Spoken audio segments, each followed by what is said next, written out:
Cop mocks an elderly black woman in court, then shocked to know she's a high-ranking FBI director. They say respect is earned, not demanded. But inside a bustling courthouse in central Atlanta, a young cop named Officer Patrick "Pat" Harris was determined to ridicule anyone he deemed beneath him, especially a gentle, elderly black woman quietly sitting at the defendant's bench. Little did he know that she carried decades of power behind her unassuming eyes. As Pat hurled demeaning jokes at her expense, she remained composed. The courtroom stirred with an uneasy tension. Yet no one, least of all Pat, expected that in mere moments he'd discover the woman wasn't just any defendant. She was Director Bernice L. Hathaway, a high-ranking FBI official. On a humid summer morning in Atlanta, Georgia, the city streets seemed to thrum with anticipation. Temperatures soared early, the haze of heat curling above the concrete. Drivers jockeyed for position along Peachtree Street, horns blaring as throngs of people hustled to their jobs. Beneath that everyday chaos, a subtle tension pulsed, a lingering sense that something monumental was simmering beneath the surface. It was an intangible feeling, a quiet flutter in the chest that typically precedes important historical moments. Among the many vehicles inching along was a standard blue and white police cruiser, driven by Officer Patrick Harris. 29 years old, brimming with pride and often brash, he was precisely the sort of officer who enjoyed the aura of authority that came with his uniform. A muscular, clean-shaven man, Pat held the steering wheel as though it were a trophy. His radio crackled with dispatches about minor disturbances. He dismissed them with a quick, uninterested flick of his eyes. Pat's partner, Officer Raymond Green, older and far more measured, sat quietly in the passenger seat. Ray was used to Pat's overconfidence, but sometimes it still got under his skin.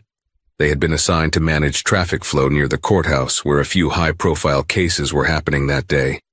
The morning's docket included everything from petty theft to corporate fraud, nothing that typically warranted a high-security presence. Yet rumors floated that a few quiet but influential federal figures would be appearing to observe. At a red light, Pat's gaze drifted to the sidewalk. He spotted an elderly black woman in a modest floral print dress carrying a small leather handbag. Her posture was straight, chin lifted with quiet determination. She appeared ordinary, if a bit regal in her careful steps. Without knowing precisely why, Pat sneered. Maybe it was the sight of someone crossing the street too slowly for his liking, or maybe an unconscious bias that occasionally found its way to the surface. Look at that old lady.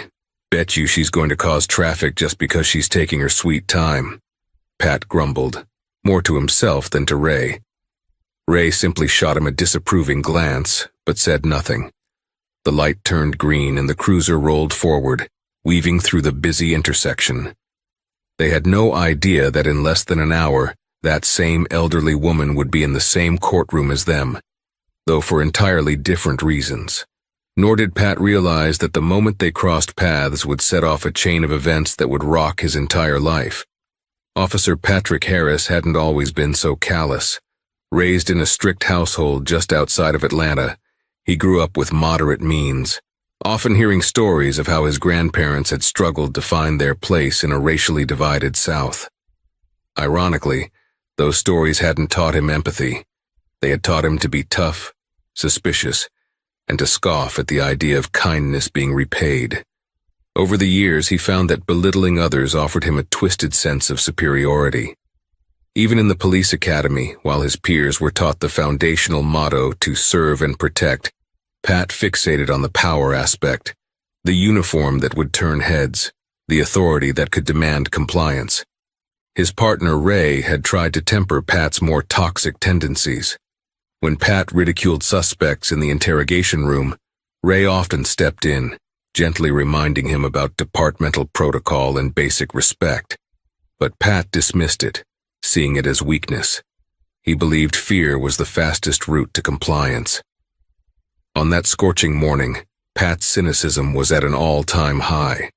A particularly harsh internal affairs review board had recently slapped him with a formal reprimand for unprofessional conduct.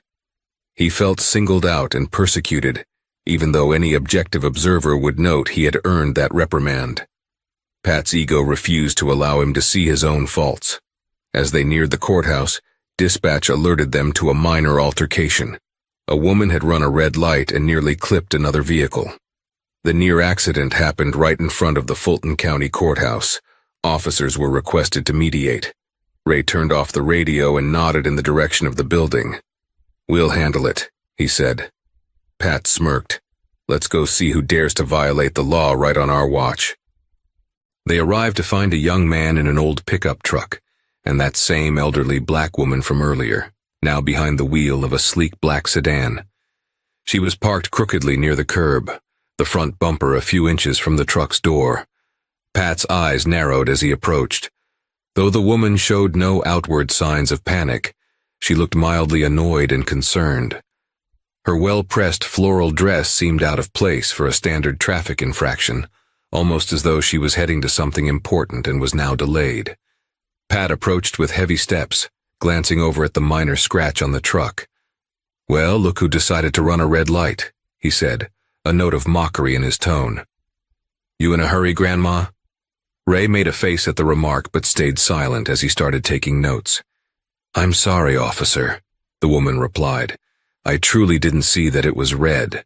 I thought I had enough time to go through." Her voice was firm but polite. "A likely story," Pat muttered, pulling out his ticket pad. "Is that your excuse every time you break the law?" The woman paused, her dignified composure unwavering.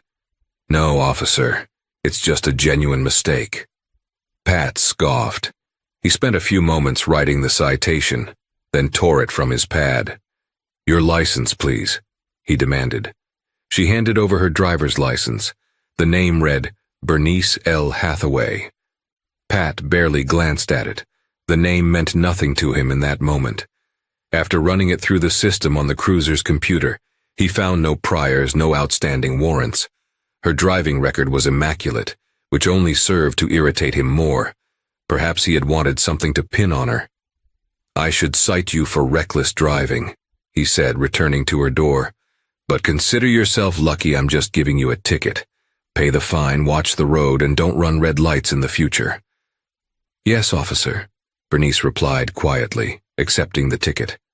She was remarkably poised, even as Pat regarded her with thinly veiled disdain.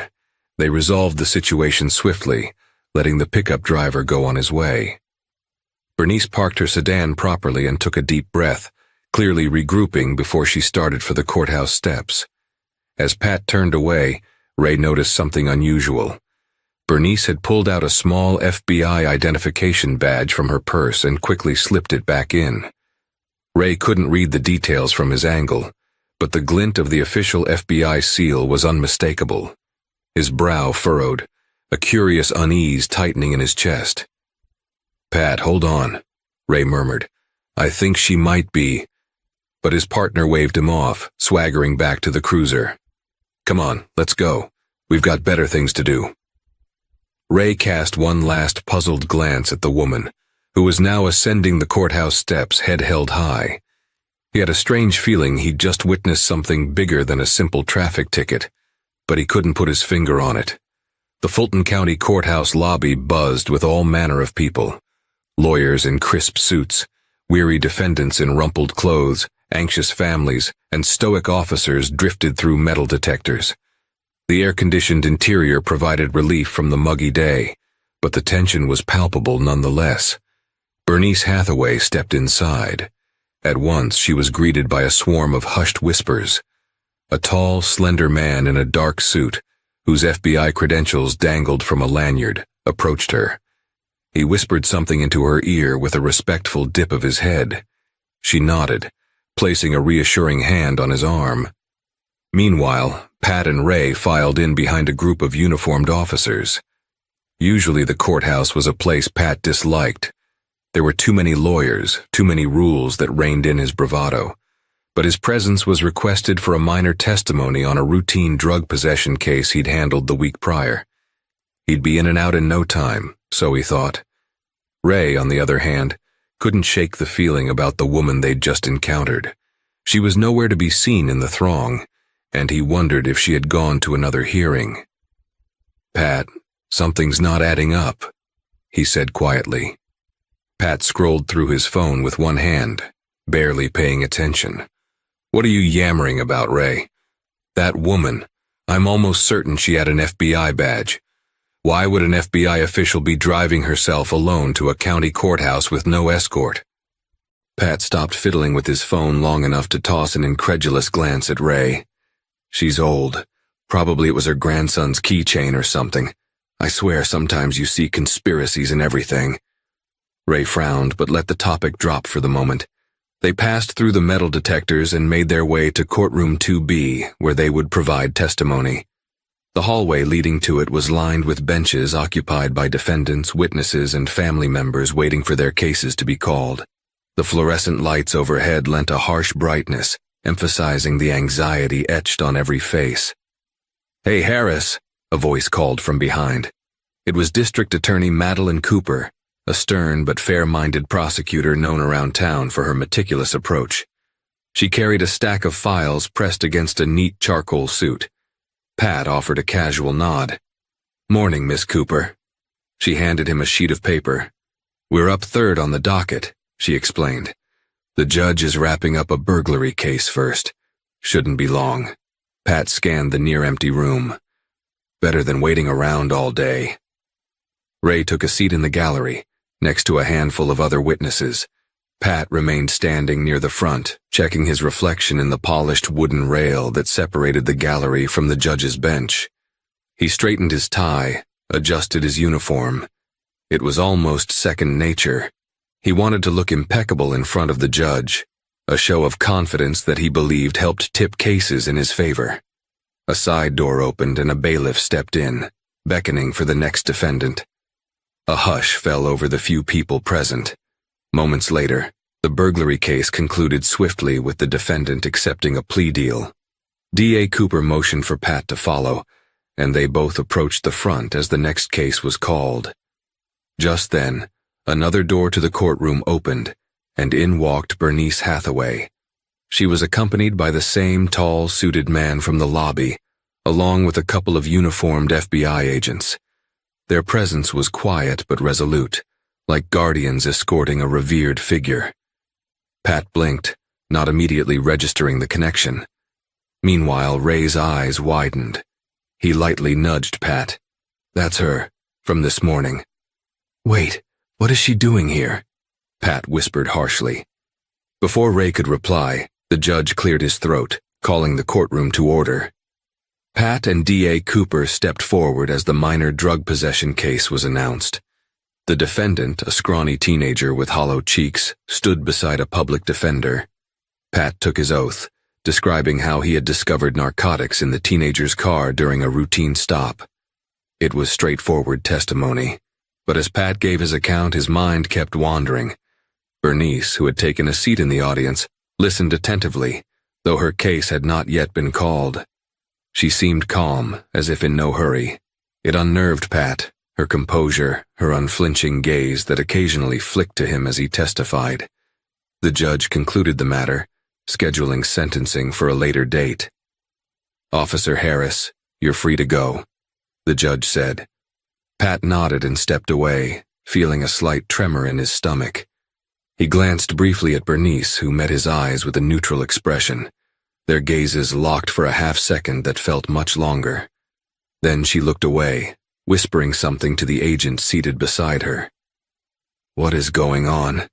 Pat murmured under his breath as he rejoined Ray. Ray shrugged, though his mind was already racing with possibilities.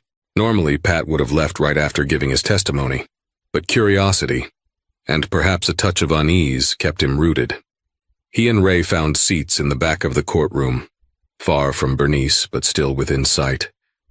They watched as a different matter was called, a civil dispute over property lines. That ended quickly, overshadowed by a hush that suddenly rippled through the courtroom as the clerk announced a new, somewhat mysterious case. "All rise for the matter of State of Georgia versus John Kincaid," the clerk intoned. There was a slight movement near the front. The name Kincaid was whispered among the few onlookers. Pat and Ray exchanged puzzled looks. They hadn't heard of this case before. The judge, a middle-aged man with an authoritative presence, nodded to the clerk. "Will counsel approach?" the judge asked. From nowhere, two men in suits stepped forward. One was introduced as the defense attorney representing John Kincaid, while the other, an assistant DA named Bradley Finch, represented the state. A hush fell over the courtroom again as the side door opened, and a tall, silver-haired man with a steely gaze was led in wearing an impeccable suit. This had to be John Kincaid. Right behind him, calmly taking a seat in the front row, was Bernice Hathaway. Her presence alone demanded attention, though still nobody had publicly identified who she was. The tension in the air was almost tangible. "Your Honor," began the assistant DA, "we have reason to believe Mr. Kincaid has been involved in high-level financial crimes, including money laundering that crosses state lines and possibly ties to larger organized crime activities. We respectfully request that this matter be transferred to federal jurisdiction for further investigation." A murmur spread throughout the room. Federal jurisdiction. That might explain the FBI presence.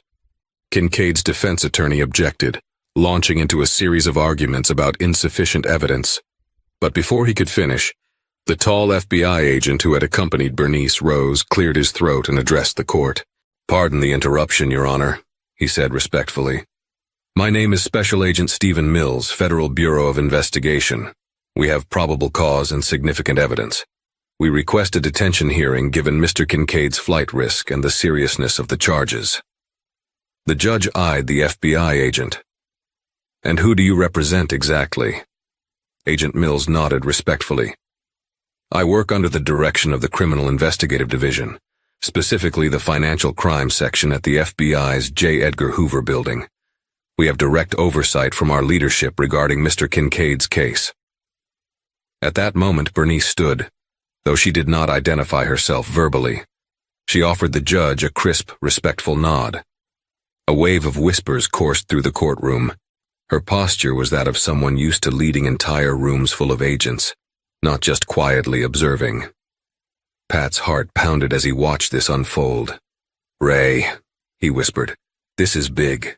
She's definitely FBI, but she looks so unassuming," Ray supplied, "but clearly not someone to mess with." Before either of them could speculate further, the judge turned his gaze toward Bernice. "Ma'am, you have something to add?" he asked, slightly unsure of the proper protocol for someone of her apparent rank. Bernice cleared her throat gently. "Your Honor, I'm Director Bernice L. Hathaway from the FBI's National Security Branch. I'm here to observe and, if necessary, offer testimony regarding the urgency of placing John Kincaid in federal custody." You could have heard a pin drop. The phrase "director" hung in the air. A wave of stunned expressions swept the gallery. Several lawyers craned their necks to get a glimpse of this unassuming older woman who was, in fact, a high-ranking FBI director, someone who rarely set foot in a local courtroom unless something of national importance was at stake. Ray let out a low whistle, his suspicions confirmed. Pat, on the other hand, swallowed hard, recalling just minutes earlier how he'd belittled her, called her grandma in a snide tone. The judge blinked in surprise, then quickly regained composure. "Director Hathaway, we appreciate your presence. Please be seated. The court acknowledges the FBI's motion to transfer jurisdiction. Let's hear the basis." During the next 45 minutes, Agent Mills outlined how Kincaid was allegedly funneling millions in illicit funds tied to an international ring. Bernice spoke only twice, offering precise and unassailable clarifications about the severity of Kincaid's international connections. Each time she spoke, the authority in her voice was unmistakable. The judge, sufficiently convinced, ruled that the matter did indeed cross federal boundaries and should be transferred accordingly. He also approved the request for Kincaid's detention, citing overwhelming evidence of flight risk. A smattering of applause broke out from onlookers who'd come to see justice done. Pat felt an inexplicable knot in his stomach. This unassuming older woman he had mocked earlier was no ordinary citizen. She was at the pinnacle of federal law enforcement, and she was here in the same courtroom, likely aware of who he was. because after all, she had sat through his entire testimony in the previous case. As the courtroom began to clear, Bernice and her entourage stood to exit. Pat found himself frozen to his seat, uncertain whether he should approach or slip out discreetly. Ray, for once, noticed his partner's hesitation and took the lead. They moved closer to the aisle, just as Bernice and her agents reached it. For a moment, Pat thought he might avoid direct contact, but Bernice paused, her dark, perceptive eyes locking onto Pat. She raised a single eyebrow. "Officer Harris, isn't it?" she asked in a measured tone. A flush of red crept up Pat's neck. "Yes, ma'am," he managed, swallowing. She studied him for a moment, neither smiling nor frowning. "I see you made it to court in time for your testimony," she observed coolly. "I trust you've concluded your case successfully." Pat nodded stiffly. "Yes, Director, it went fine." Silence hung heavy in the air, the rest of the crowd giving them a wide berth. Ray took a subtle step back, instinctively sensing this was a conversation Pat had to handle himself. Bernice glanced briefly at Ray, then her attention returned to Pat. "It's unfortunate we first met under tense circumstances this morning," she said softly, referencing the traffic stop. "I believe you were the officer who wrote me that citation." Pat opened his mouth, searching for words, apologies, justifications, or some combination thereof. But nothing came out. He realized how foolish, how arrogant he must have seemed. She let him squirm for a moment before continuing. "I have no issue with you doing your job, Officer Harris. If I ran a red light, I should be cited. But I'd advise you to reflect on how you speak to people you don't know. A little respect goes a long way, even in law enforcement." Her words were firm, yet not unkind, carrying an undeniable moral weight. Pat felt smaller than he ever had in his entire career. All he could manage was a nod. "Yes, Director, understood." Bernice glanced down at the ticket in her hand, then met his eyes one last time. "Have a safe day, Officer Harris." With that, she turned and walked away, the small entourage following in her wake. The entire exchange had lasted only seconds, but to Pat, it felt like an eternity. The next few days were a blur for Pat. Though he tried to push the encounter from his mind, it lingered like a haunting echo.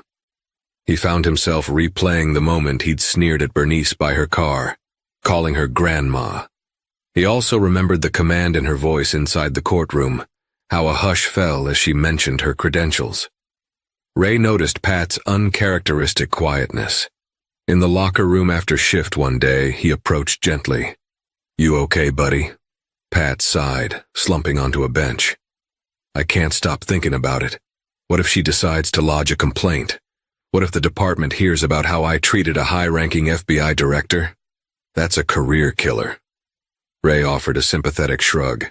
"She doesn't strike me as vengeful. If she wanted to file a complaint, she would have done it already. Maybe she just wants you to learn a lesson." Pat rubbed his temples. "It's not just about a complaint, Ray. I feel like an idiot. Everyone's always told me I can be too arrogant. And now, of all people, I disrespect an FBI director. Someone who spent her life upholding the same law I claim to serve." Ray settled beside him. "Then maybe it's time to change, Pat." Pat scoffed, though without the usual hostility. "Easier said than done, but you're right." Just when Pat thought the whole ordeal might fade into a shameful memory, fate played a cruel trick. A memo circulated through the department indicating that a joint operation with the FBI was in the works, something to do with the John Kincaid investigation and other financial crimes that had tentacles reaching into local communities.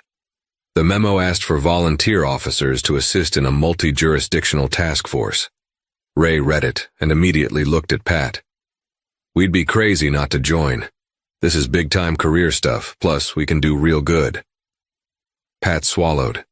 The thought of working with the FBI and possibly crossing paths with Director Hathaway again was daunting, but a small part of him saw it as an opportunity. For redemption, maybe. "Yeah," he agreed softly. "Let's do it." The following week, they arrived at a drab conference room in the downtown FBI field office. They'd been called in for a briefing. Around a large rectangular table sat a mix of federal agents, local police officers from various precincts, and a few stern-faced prosecutors. A slide projector displayed images of what seemed to be spreadsheets and money transfer receipts. Special Agent Mills stood at the front. Once again, Pat felt a wave of discomfort as he recognized the man from the courthouse. Sure enough, Mills spotted him and gave a tight nod, offering no immediate comment. "All right, ladies and gentlemen," Mills began. "Thank you for joining the multi-agency task force targeting the Kincaid network. We have reason to believe that local corruption is enabling this money laundering to continue unchecked. Director Hathaway has personally authorized this team to root out wrongdoing at every level, no matter who is involved." The mention of Bernice Hathaway's name made Pat's heart skip a beat. He noticed a few subtle glances in his direction, including from Ray, but he kept his expression neutral. Mills continued, outlining the investigative methods they'd employ: financial audits, undercover work, surveillance operations. Each member of the task force would have a specific role, from data analysis to field assignments. Toward the end of the briefing, Mills cleared his throat. "Before we wrap up, Director Hathaway wants to extend her gratitude to all who volunteered. She also specifically requested that Officer Harris—" He paused, flipping a page in his notes. "And Officer Green from Atlanta PD be assigned to field surveillance, given their familiarity with local hotspots." Pat stiffened. That was it. He was in for it now. Why would Director Hathaway specifically name him unless she wanted to keep an eye on him? Across the table, Ray raised an eyebrow but managed a small nod. If Bernice had wanted to punish Pat, she could have easily barred him from the task force or filed a formal complaint. Instead, it seemed she was placing trust, or at least responsibility, on his shoulders. The next few weeks found Pat and Ray working long shifts, tailing possible suspects linked to Kincaid's laundering scheme. They staked out shady bars, monitored wire transfers, and even shadowed a few local officials rumored to have ties to the operation. During a particularly grueling overnight watch, Pat sat in an unmarked SUV with Ray. The stale smell of coffee and fast food wrappers filled the air. Pat was restless, scanning the dimly lit parking lot of a warehouse where suspicious trucks came and went at odd hours. Ray broke the silence. "Remember the old days, Pat? When we used to talk about making detective working big cases?" Pat nodded. "Yeah, I wanted to get out of uniform patrol. Seemed like it'd be more exciting." "Still does in a way, but never thought we'd jump right into an FBI-led operation, that's for sure." Pat exhaled, tapping the steering wheel lightly. "Think Director Hathaway is testing me?" Ray shrugged. "Possibly. Or maybe she just sees potential in you if you can get past your own pride." Pat didn't reply. Instead, he focused on a black SUV that pulled into the warehouse lot, headlights off. Two men got out carrying duffel bags. Pat raised a camera with a telephoto lens, snapping pictures. "It's them," Pat murmured. "Suspects from the briefing." For the next hour, they documented the men's actions, large crates being loaded into the SUV, furtive glances around the property. Finally, the men drove off, and Pat and Ray followed at a safe distance. They relayed the vehicle's direction to the Central Command, where Agent Mills coordinated additional surveillance. The adrenaline rush momentarily pushed aside Pat's worries. He was good at this, observant, methodical. If only he could lose the arrogance that so often marred his interactions with civilians. Later that week, word came down that Director Hathaway wanted an in-person update from the local teams. Pat braced himself, certain that meant he'd be face-to-face with her once more. Sure enough, they were summoned to the FBI's regional headquarters, a tall glass building reflecting the Atlanta skyline. Pat, Ray, and a few others arrived in the large conference room on the 10th floor. Bernice Hathaway stood at the head of the table, conversing quietly with Agent Mills and another agent. Her presence radiated an understated confidence. She wore a tailored navy suit, a small American flag pin on the lapel. When she spotted Pat, she acknowledged him with a courteous nod. No more, no less. He took a seat, heart pounding. "Thank you all for coming," Bernice began, her voice resonating clearly. The Kincaid investigation is moving along, but we have new intelligence that suggests local law enforcement corruption may be deeper than we initially suspected. Several high-level city officials might be complicit, or at the very least turning a blind eye to Kincaid's operations. The room listened intently as she and Agent Mills laid out evidence of suspicious property transactions, bank deposits, and phone records linking Kincaid's associates to certain local government offices. When Bernice concluded, she looked around the table, her gaze eventually resting on Pat. "Officer Harris, Officer Green, I've read your surveillance reports. Excellent work on that warehouse stakeout. The photographs you took were crucial in identifying one of Kincaid's lieutenants." Pat's cheeks warmed at the unexpected praise. "Thank you, Director. We'll keep at it." A faint smile touched Bernice's lips, gone almost as soon as it appeared. "Indeed. Now, as we move forward, we'll need cooperation from the Atlanta PD to ensure we're not compromised from within. Your leadership has suggested the two of you might be best suited for deeper undercover involvement, given your familiarity with potential suspects." Ray's eyes widened. "Undercover?"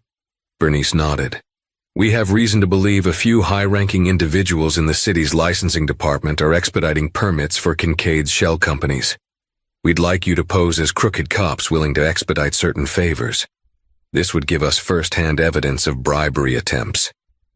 Pat felt a thrill of excitement mixed with apprehension. Undercover work was the kind of assignment that could make or break a career. "We're ready," he said with an unusual sense of humility. Bernice studied him for a moment. "I believe you are," she said softly. Then she addressed the room.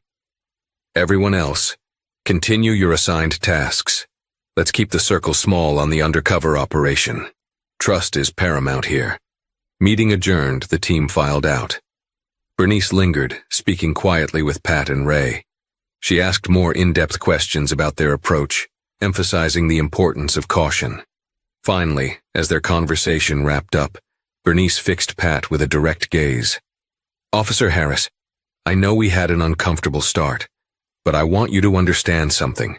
No one is above the law, including me. We all must earn our respect each day, especially in this line of work." Pat nodded, swallowing the lump in his throat. "Yes, Director, I appreciate the opportunity." For a fleeting moment, Bernice's stern demeanor softened. "Good luck. I'll be monitoring closely." The next phase of the operation was intense. Pat and Ray had to adopt a slightly different persona within their own department. They spread rumors, subtly, carefully, that they were frustrated with low pay, departmental politics, and might be willing to make some side money if the right offer came along. It felt risky, almost traitorous. But soon their seeded rumors caught the attention of a mid-level bureaucrat rumored to be linked to the Kincaid operation. He reached out discreetly, arranging a meeting at a quiet bar on the outskirts of town. Pat and Ray, wired with hidden microphones, arrived one muggy evening. The bar smelled of stale beer and desperation. Barely a handful of patrons scattered among the dimly lit tables. The contact, a twitchy man named George Willoughby, sat in a corner booth. After some initial wariness, George began to lay out a proposition. If Pat and Ray could overlook certain suspicious warehouse activities, or ensure that evidence went missing, George would ensure they were compensated. He slipped an envelope across the table, stuffed with bills. Pat's throat tightened. Even though he knew this was part of the sting, the act of physically taking that envelope felt like crossing a line. He did it anyway, reminding himself it was for the greater good. All the while, the hidden recording device relayed everything to an FBI van parked discreetly down the block. Agents listened and documented every word. George smirked. "Let's just say Mr. Kincaid appreciates officers who are understanding. Keep that envelope, and there's more where that came from." Pat forced himself to smile crookedly. "Well, we can look the other way if the price is right." Ray, too, feigned interest. "If we do this, we want to meet the man himself eventually. We're not taking all the risk for peanuts." George hesitated. "Meeting Kincaid directly is a big ask. Let's see how you handle one or two tasks first." Over the next few weeks, Pat and Ray reported each detail of their infiltration to the FBI. They tampered with evidence in a controlled manner, always ensuring the FBI had backups. They needed to appear legitimate in their corruption so that George and his handlers would trust them more deeply. Though the operation progressed smoothly, the moral weight was enormous. Pat often found himself lying awake at night replaying the day's events. He used to sneer at the idea of working with caution or empathy, but now the stakes were so high that every move felt precarious. One sweltering afternoon, Pat was summoned to the FBI field office for a briefing. To his surprise, when he arrived, Bernice Hathaway herself was waiting in a smaller private conference room, along with Agent Mills. "Officer Harris," she greeted evenly. "How goes the infiltration?" He placed a small device on the table, his daily logs, audio recordings, everything the FBI needed to continue building their case. "We're in deeper now. George Willoughby introduced us to a local real estate mogul who's also part of Kincaid's ring. They're funneling money through property flips." Agent Mills nodded approvingly. "That's consistent with what we have." Bernice studied Pat. "How are you holding up?" He paused, unprepared for the personal concern in her question. "Honestly, it's tough. I know it's part of the job, but it feels wrong to pretend to be crooked." Bernice offered a small nod of empathy. "If it didn't feel wrong, you wouldn't be a good officer. The fact that it weighs on you shows you understand the responsibility that comes with the badge." Pat lowered his gaze. "Director, I never apologized properly for how I treated you the first day we met. I'm not proud of it. I'm sorry." She regarded him for a moment, then nodded slowly. "Apology accepted. Let's focus on finishing this case, shall we?" Relief washed over Pat, though he felt a swirl of emotions. In that moment, he understood Bernice's approach to leadership. She was firm but fair, always leaving room for growth and redemption. With each passing day, the task force drew closer to busting wide open the entire Kincaid network.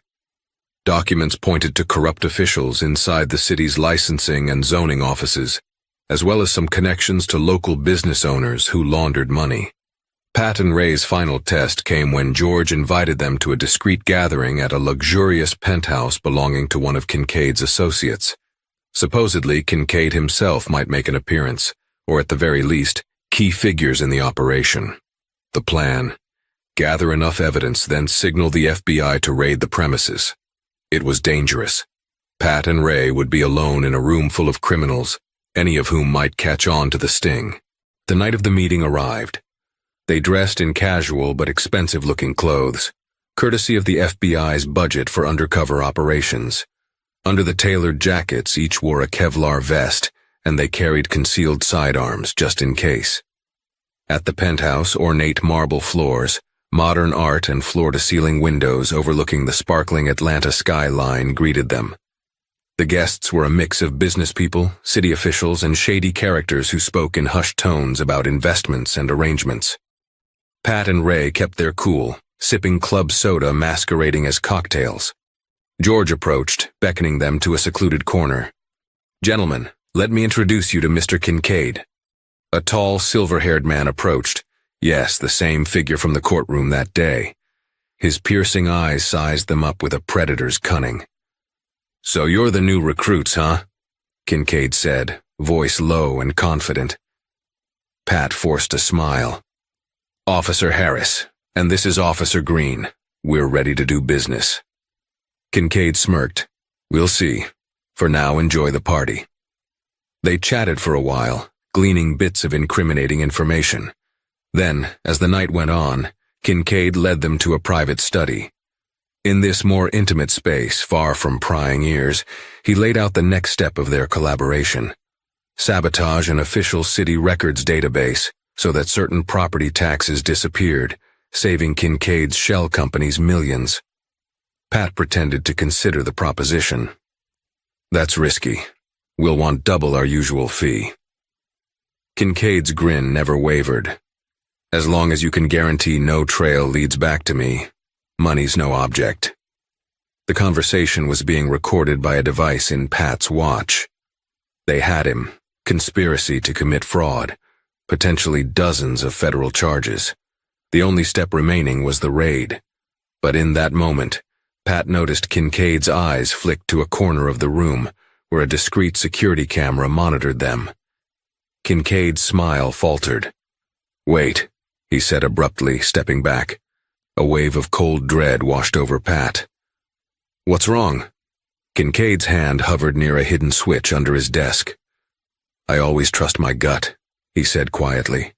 "Empty your pockets." Ray tensed. "We came unarmed. What's the problem?" Kincaid's eyes narrowed. "Empty them.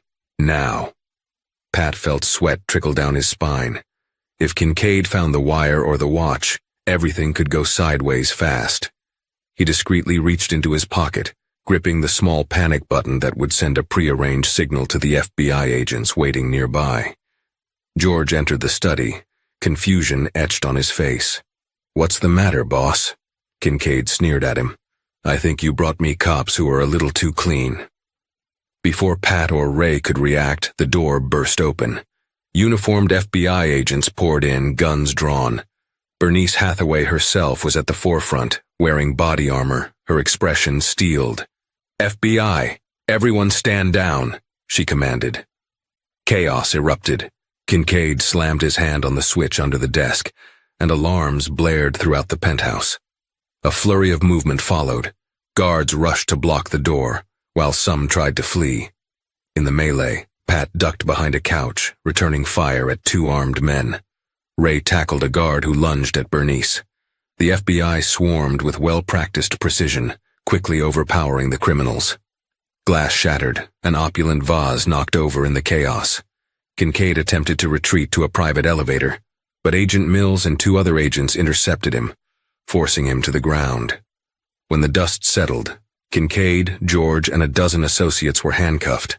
The entire penthouse was in disarray, furniture overturned, broken glass scattered.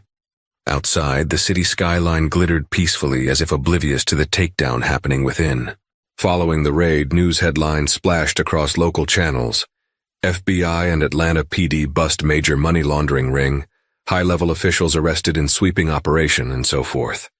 The public was stunned by how close organized crime had come to infiltrating the heart of the city's governance. One of the most talked-about aspects of the operation was the undercover role played by Officers Harris and Green, praised for their bravery in exposing corruption.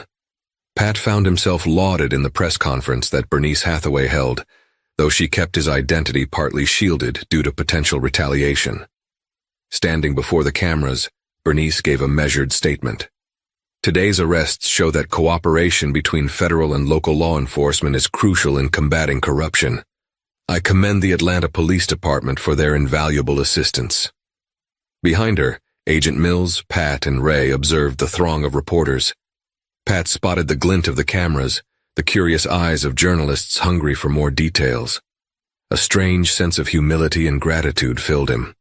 After the press conference, Bernice pulled Pat aside. "You did well, Officer Harris. I know this wasn't easy." Pat looked down, thinking of how far he'd come from that cynical cop who sneered at her the first day. "Thank you, Director, for giving me a chance to prove myself." She offered a hint of a smile. "Just remember, respect is earned through actions, not words. Keep doing the right thing." Pat nodded, a sense of resolve forming in his chest. Weeks later, life had returned to a semblance of normal. Pat no longer swaggered through the station with arrogance. The old jokes and crude remarks that once peppered his daily routine had vanished. Even Ray noticed how Pat approached each call with more empathy. The Departmental Review Board recognized Pat's vital role in the sting operation. He received a commendation, along with Ray, though the details of their undercover work remained partially sealed for security reasons. Pat also faced an internal reflection about his earlier misconduct. He voluntarily attended counseling sessions to address the underlying biases and anger that had fueled his previous behavior. Meanwhile, Bernice Hathaway's presence in Atlanta wound down. The FBI had its indictments, the criminals were facing trial, and her direct oversight was no longer needed. She prepared to return to Washington, D.C., where her responsibilities in the National Security Branch awaited. Before leaving, she asked to see Pat one last time. They met in a small office adjacent to the squad room. She regarded him kindly. "I'll be going back to the Hoover building soon, Officer Harris," she said. "I wanted to say goodbye in person." He nodded. "I appreciate everything you've done, Director." She reached into her purse and pulled out the old ticket he'd written for her that first day, the citation for running a red light. "I believe I owe the city a fine," she said, a touch of humor in her voice. "I never did pay this." Pat couldn't help but grin. "I think we can dismiss that, Director. Under the circumstances." She handed him a check anyway, made out to the Fulton County clerk. "No one is above the law, remember?" He accepted it, recalling her words from before. "Yes, ma'am." Bernice extended her hand. "Take care of yourself, Officer Harris." They shook hands. No animosity, only mutual respect. In that moment, Pat realized the profound transformation he'd undergone. He had mocked this woman before he knew who she was, and he'd paid for his arrogance through a trial by fire. But he'd emerged a better lawman, and perhaps a better person. As Bernice left, Pat stared at the citation in his hand.